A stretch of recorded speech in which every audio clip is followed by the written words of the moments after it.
Something happens to women when they cross 40. No one wants to admit it, but you can see it. Every man who's lived long enough has. One day, she's a loyal wife, a mother, a woman who used to care about her home, her family, her man. The next, she's different, colder, restless, unsatisfied with everything she built. She looks around and sees the life she asked for, the husband she once chose, the kids she once dreamed of, the house she once decorated. And suddenly, it's not enough. None of it is. She starts dressing differently, acting differently, saying things like, "I need to find myself. I just want to feel alive again." And every man who hears those words knows what's coming next. Dating apps, new friends late nights, secret smiles at her phone. She'll tell you she's growing. She'll tell you she's evolving.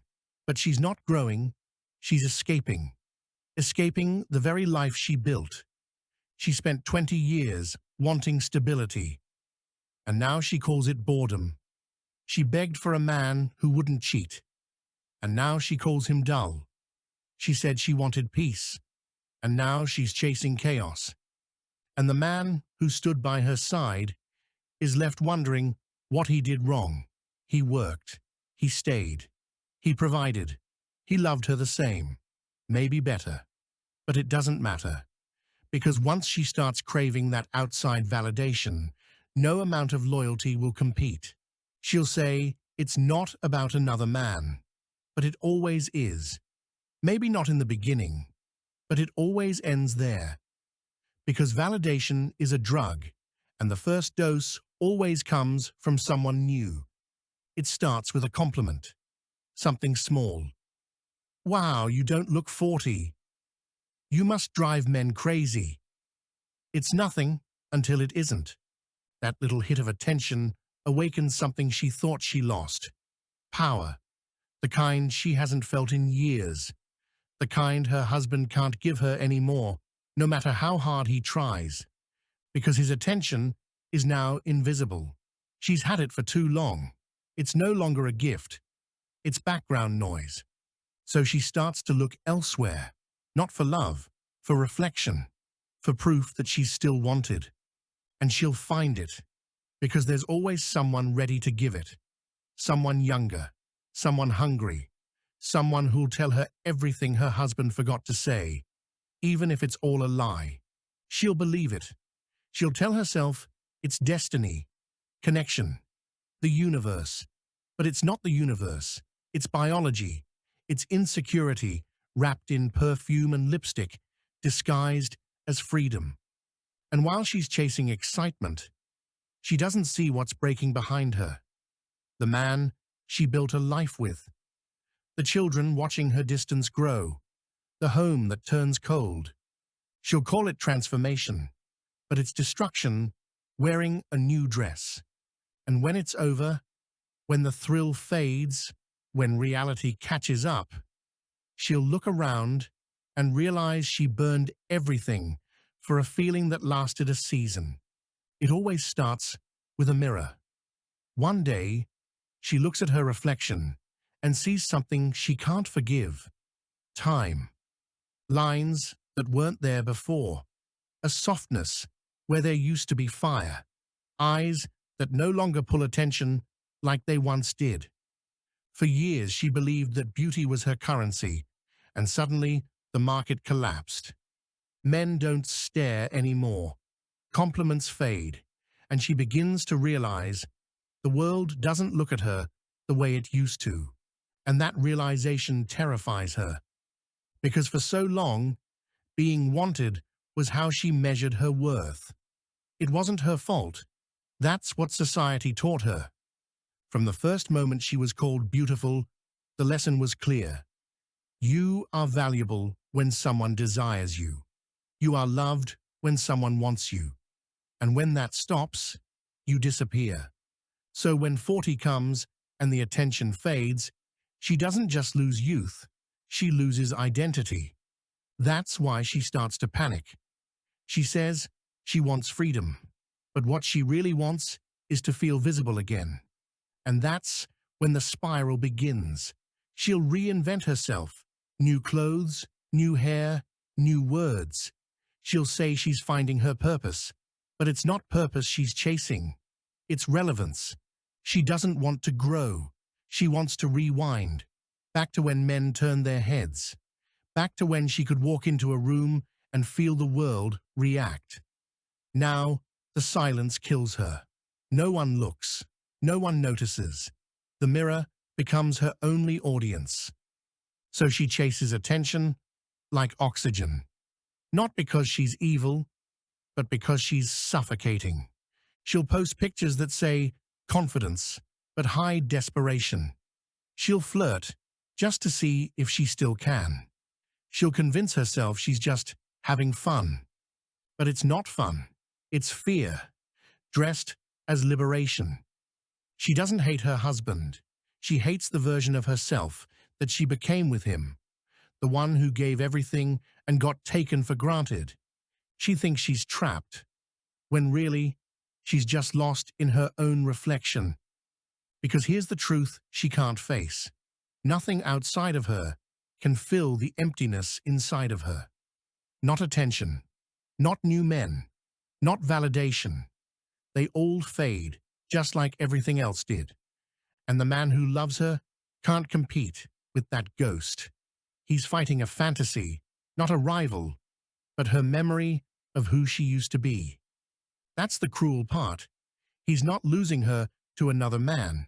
He's losing her to herself, to the illusion she's trying to resurrect. She's not searching for love. She's searching for the feeling of being chosen.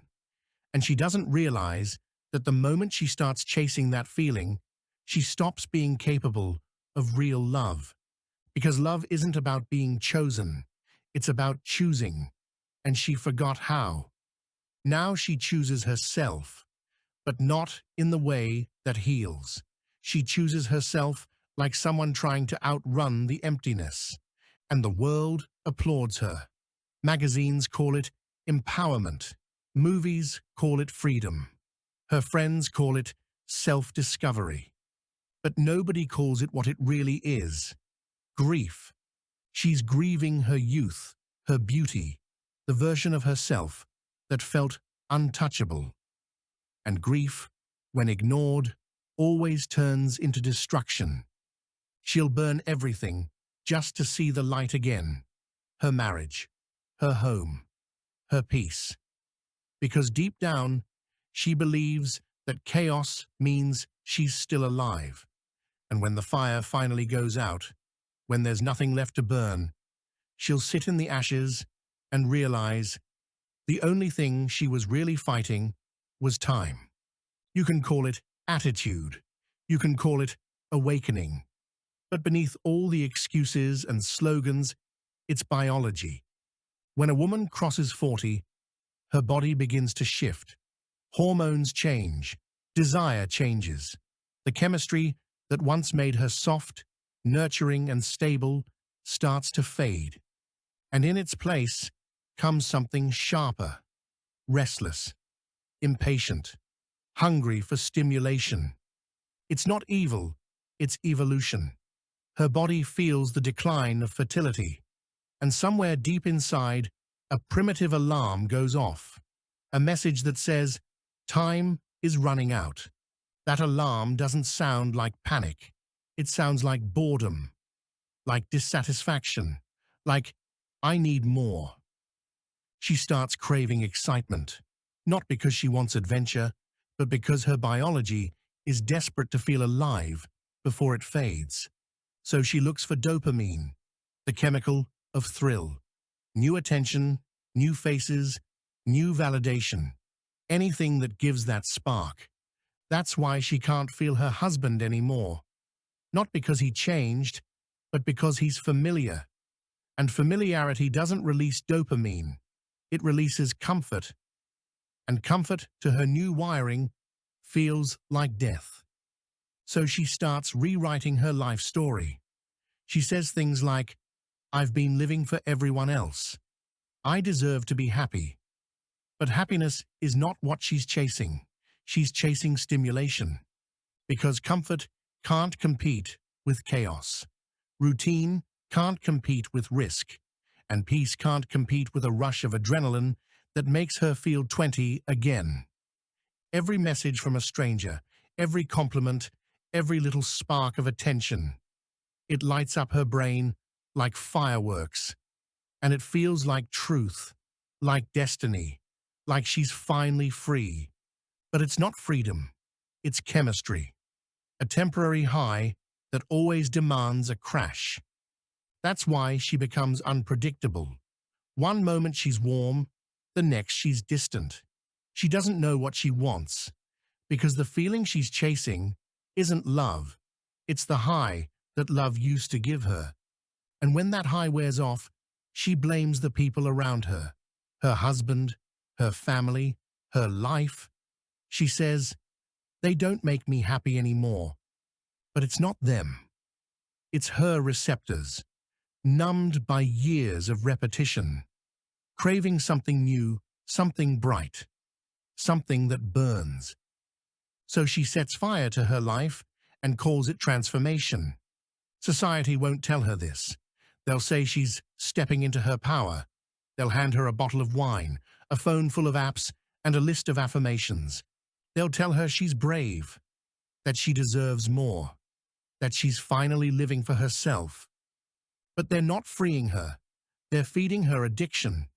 Because the truth is, you can't find yourself in places that require you to become someone else. The thrill doesn't last. The mirror doesn't lie. And when the high fades, she'll look around and realize she's traded meaning for excitement. Because every woman at 40 has a choice, to grow deeper or to grow desperate. The first path is hard. It means facing herself. The second is easy. It just means running faster from the silence inside. And most choose the second, because silence feels unbearable when you've spent a lifetime drowning in noise. She doesn't wake up one morning and decide to ruin her life. It happens slowly, almost invisibly. Piece by piece, the person she used to be begins to fade. For years, she was the center of attention, the young one, the admired one, the one men looked at and women envied. And now she walks into a room and no one turns their head, no one flinches, no one looks twice. And that silence cuts deeper than any insult, because for most of her life, attention meant existence. And now that it's gone, she doesn't just feel older, she feels erased. This is the part men don't understand.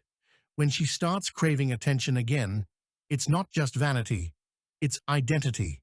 She's trying to remember who she was before she became a wife, a mother, a background character in everyone else's story. But instead of looking inward, she looks outward, because it's easier to rebuild yourself through validation than through truth. She starts chasing reflections, the way other people see her, and in that chase, she becomes addicted to being noticed, to being wanted, to being seen. It's a psychological drug. Every compliment hits like a shot of adrenaline. Every new admirer becomes proof that she still matters. But the problem with external validation is that it always expires. You need more, and more, and more. So she creates drama, not because she likes conflict, but because chaos brings attention. She posts cryptic quotes. She stirs arguments out of nothing. She turns pain into performance. And suddenly, she's alive again. Not happy, just stimulated. Not peaceful, just noticed. That's why peace feels like death to her. Because peace is quiet, and quiet reminds her how much she's lost. She can't sit alone with herself anymore, because in silence, she meets the truth, and the truth terrifies her. The truth that her beauty was never enough, that her relationships were built on roles, not depth, that she doesn't know who she is without someone watching. So she keeps performing. She becomes the main character in a story that's already collapsing. And the audience, the strangers, the followers, the admirers, they applaud the mask while the real woman behind it slowly disappears. Her husband watches, her children notice, everyone feels the distance, but no one can stop it. Because she's not fighting them, she's fighting invisibility. And invisibility always wins when you try to outshine it instead of outgrow it. Here's the cruel irony: the very freedom she celebrates is just another cage. Only this one has mirrors. She used to be trapped by duty. Now she's trapped by desire. She used to chase approval from her family. Now she chases it from strangers. She'll tell everyone she's never been happier. But happiness doesn't need to be announced. Peace doesn't need an audience. Only emptiness does. And that emptiness grows louder the more she tries to silence it with noise. Because the truth is, the problem isn't that she got older.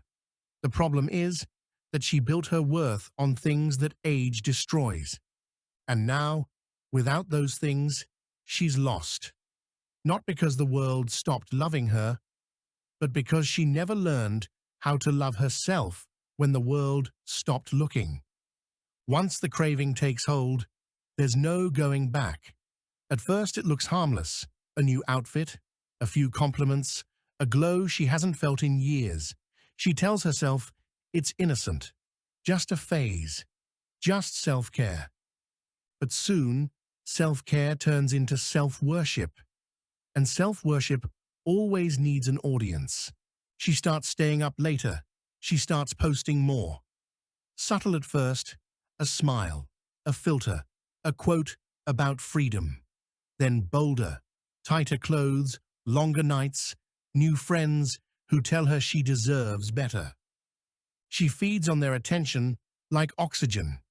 Every heart, every comment, every message is proof she's still relevant, that she's still wanted.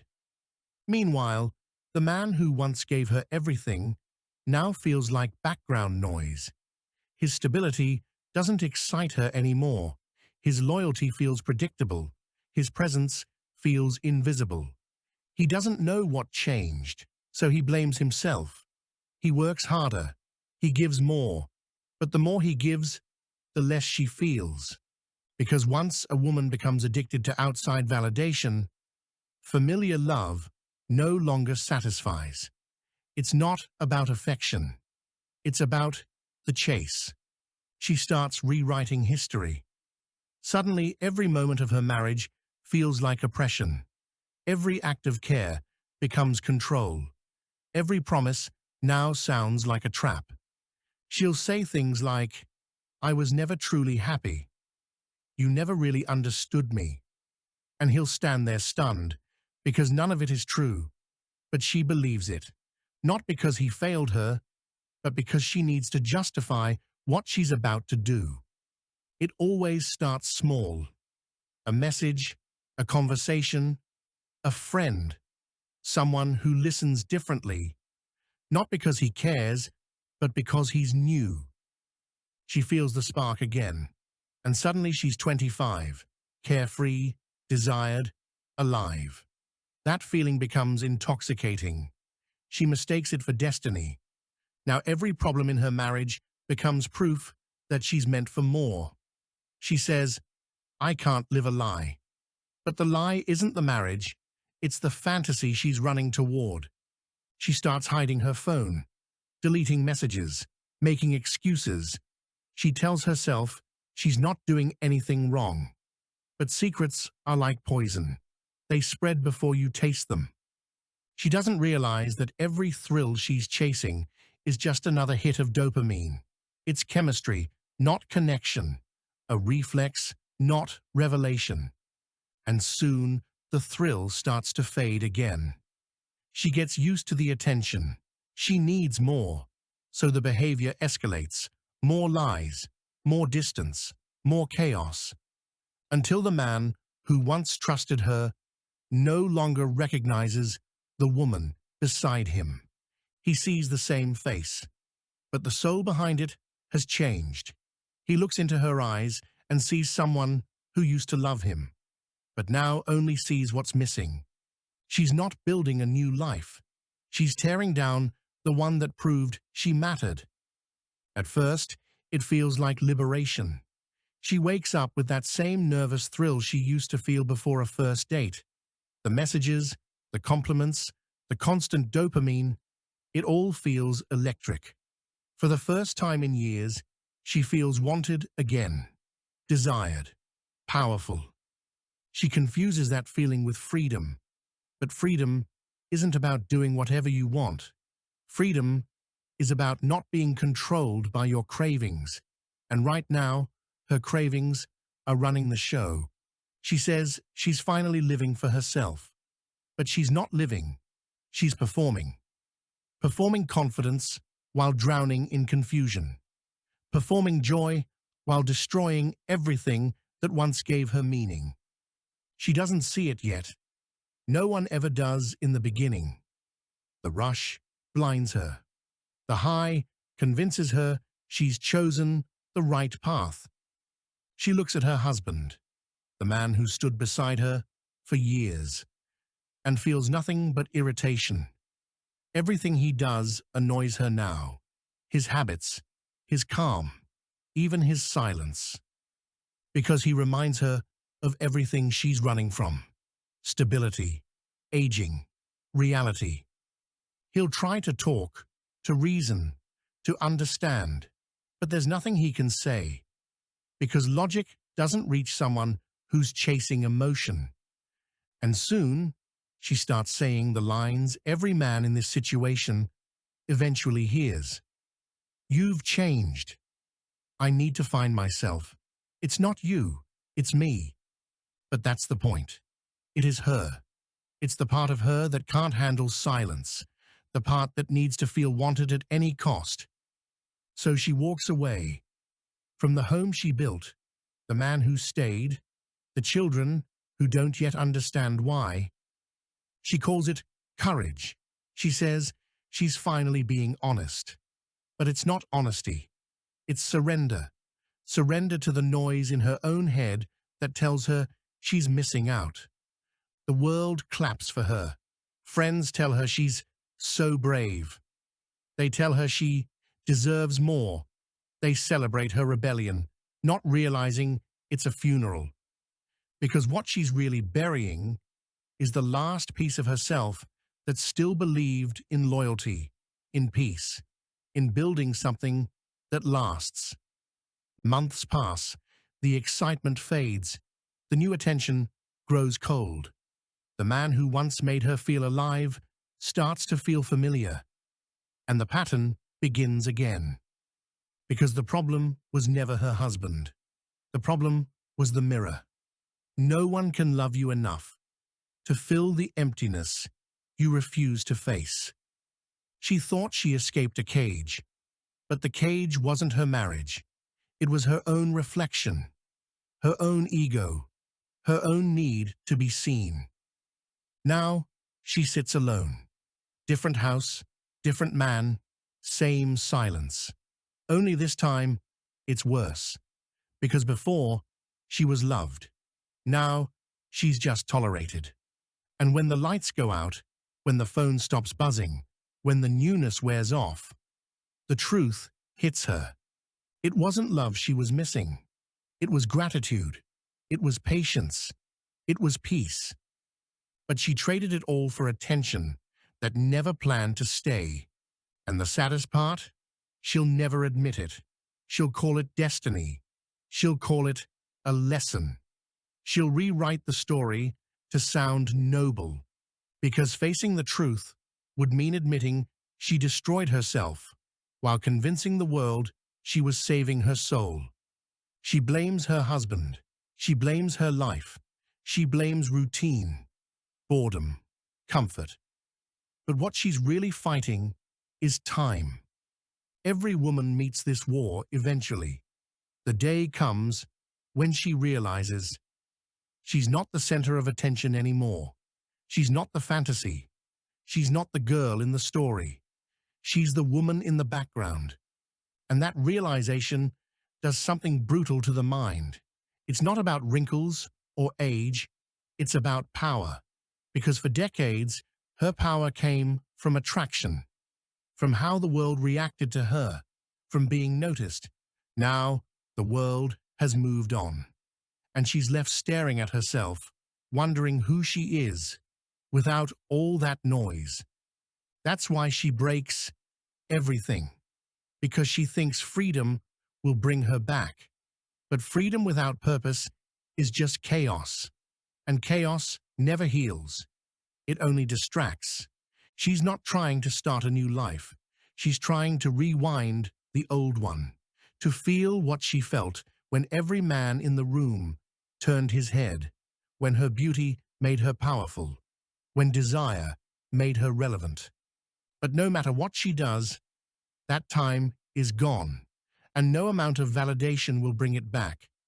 She doesn't understand yet. What she's mourning isn't love. It's youth. It's the version of herself that she thought made her matter. And this is where it gets cruel, because the world doesn't tell her to face that pain. It tells her to escape it. It gives her slogans instead of answers. Self-love, empowerment, reinvention. But what she needs isn't a new version of herself. It's acceptance of the one she already is. She's not broken. She's just afraid of being ordinary. Because in her mind, ordinary means invisible. Ordinary means unloved. Ordinary means forgotten. But that's the lie, the one she's been sold her entire life. The truth is, real beauty isn't in being admired. It's in being remembered. Real strength isn't in being desired. It's in being dependable. Real freedom isn't in leaving. It's in staying, even when no one claps for you anymore. The tragedy is that men don't understand this shift either. They see the anger, the distance, the betrayal, but not the fear underneath it. They think she turned cold. But she's terrified. Terrified of being forgotten. Terrified that her best years are behind her. Terrified that nothing meaningful will ever happen again.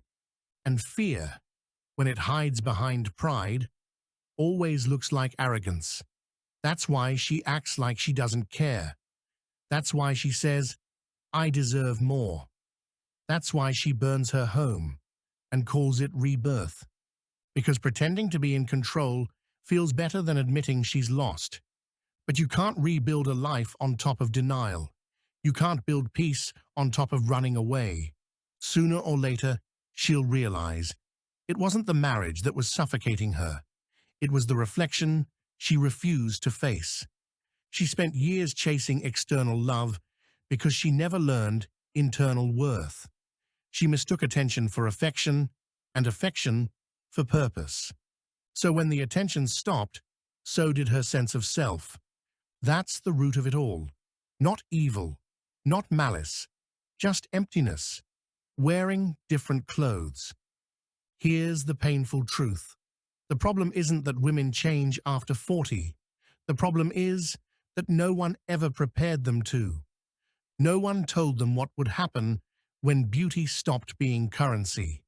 No one taught them how to age with grace, how to find value in peace, not chaos. So they try to stay young by destroying everything that made them mature. But youth isn't something you lose. It's something you outgrow. And if you can't accept that, you spend the rest of your life chasing ghosts. That's why the strongest women aren't the ones who start over. They're the ones who stay and evolve, who let go of vanity and replace it with wisdom, who stop asking to be adored and start choosing to be respected. Because beauty fades, desire fades, but character, that only deepens. And the man who truly sees her isn't the one who stares at her body. It's the one who recognizes her soul. But to attract that kind of love, she first has to meet herself without fear. Because until she does, every relationship, new or old, will end the same way, with silence, distance, and the same old emptiness in a different house. Eventually, the noise fades. The messages slow down.